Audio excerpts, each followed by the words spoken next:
but most of you know who I am. My story, for those of you who haven't heard the story yet, is I started out running restaurants. I had nothing to do with taxes, didn't even know how to do my own tax return, hired somebody to do my tax return. And in the fact of running restaurants, I did that for 20 years. And my job was, I was the first woman supervisor on the East Coast with Pillsbury Corporation, and that was back in the early 80s. So I'm telling you my age. I'm much older than I look. But yeah, I look like 34. But anyhow, back then, glass ceiling was a lot more real than it is now. And there has never been a woman supervisor high up in Pillsbury in that position. And I didn't get in that position because of my education or my background. I got in that position because I trained managers. So my job with the company was to find good employees and turn them into great managers and then give them their own franchisee or their own office building and then go find another one and do it again and again. So after I had done that for 3 years, half the people in like 2 states were people that I trained, that I taught, that knew me. So they had to promote me to being over them because I had a relationship with all these people. So that's how, that was my start at being in management, is training these restaurant managers. Well then, as in corporate America, they sold out the East Coast and went back to the Midwest, and they gave me a severance check and said, thank you very much, you no longer are employed. And at that point I said, okay, I am never working for a company again. I'm going to do my own thing. And I became a real estate agent, and I did real estate, and I did mortgage brokering for 8 years. And then I retired because I was too old and too worn out and too tired to keep working 80, 90 hours a week.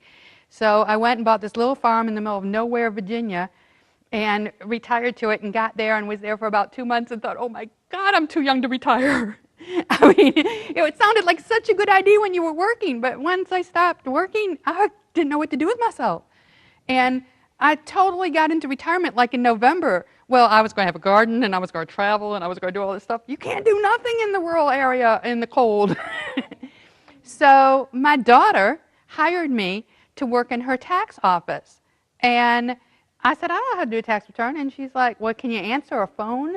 I'm like, yeah, I can do that. So I got to be the receptionist for the first couple of days. And then she said, okay, do a tax return, Ma. And I'm like, but I don't know how. And she goes, you just hit the buttons. And I'm like, okay, I can hit a button. So actually, I did my first tax return on Drake, not knowing how to do it, but knowing enough to say, put in a W-2. And I thought, ooh, this is fun. I get to talk to people. So then the next client walks in the door, and I go and grab them and sit them down. And I did their tax return. So now I've done 2. I'm professional now. I'm ready to go. And she pulls me aside, and she's like, we take turns.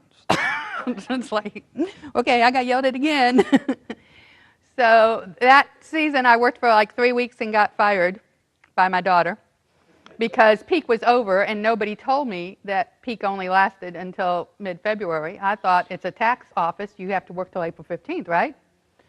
And so she pulls me aside and said that the owner said she had to let everybody go except for one person, and I don't need a job, so I'm the first one to go.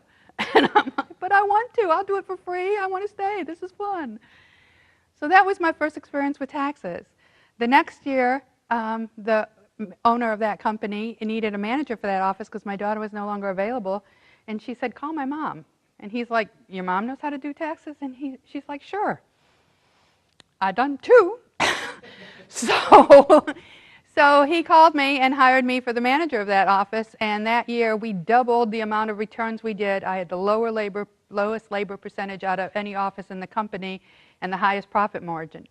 And on February 5th, he walked into the office and introduced himself the first time I had met him. Now, I've been a manager since like December 30th, but I meet the owner of the company on February 5th, and he's like, so what are you doing?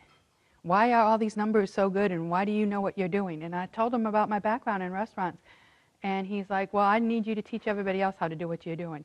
That man was Chauncey Hutter. And that's how I got to know him. And for the next 11 years, I ran Protex operationally. Chauncey did all the marketing, and I did all the operation stuff.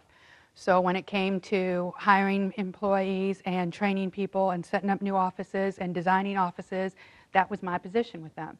And it worked out really well because I'd done it with restaurants.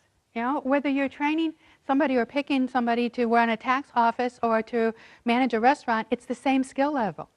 They need to know how to satisfy the customers. They need to know how to pick good employees. They need to know how to keep things organized. It doesn't make no difference if you're selling a sub or a pizza or a tax return. Management techniques, styles are the same in any business. So that's how I got into this business. And most of you I've met because once Chauncey started Real Tax Business Marketing, I was incorporated into that business and had worked with him. And since then, I've worked with Santa Barbara, I've worked some with Drake, and then I retired again. I keep retiring. For some reason, I keep thinking that I shouldn't be working this hard. So I retired from that business like 4 years ago and opened up my own tax office in the little nowhere town that I moved to 16 years ago, and was just going to do this on my own and have laid back and worked my 3 months a year and be happy. And I did the first year, and I was bored again.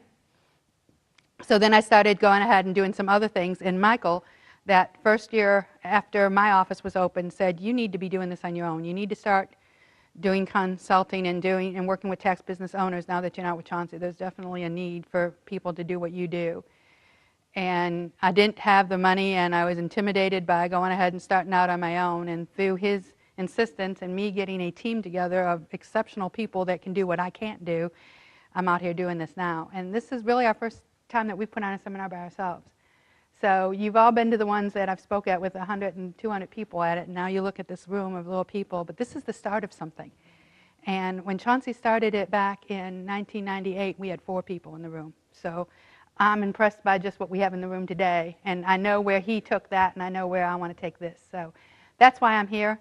And Mike and I and Donna and Natalie have been working on material to give to you two, to you guys for the next 2 days for the last 3 months. And I'm excited because this is the first time I've got to set the agenda. And there's a lot of good material here. And there's a lot of stuff that you're going to learn just by being in the room. I mean, it's not just things that you have to purchase and things that you have to do. There's just a lot of good information that you're going to benefit from and take home with you. And that's always what I wanted to do, and I wasn't able to. So this is just really exciting to me that I get to do that. And because we are such a small group and because we are so casual, my shoes are off. I wore the little shirt because we're on vacation in Orlando. And I want you to be comfortable. I want it to be casual. I want you to talk whenever you want to. This is a very relaxed atmosphere. But I do want to go through the room and do introductions because I want you to learn from each other. Some of you that are in the solution group with me, I just did a tape last month about how important it is for you to network with each other. You all may need something, and hopefully some of the things you need you find the next 2 days, or I guarantee you'll find some of them the next 2 days. But you also have so much to give to each other by talking and communicating and sharing ideas with each other. So I want you to stand up.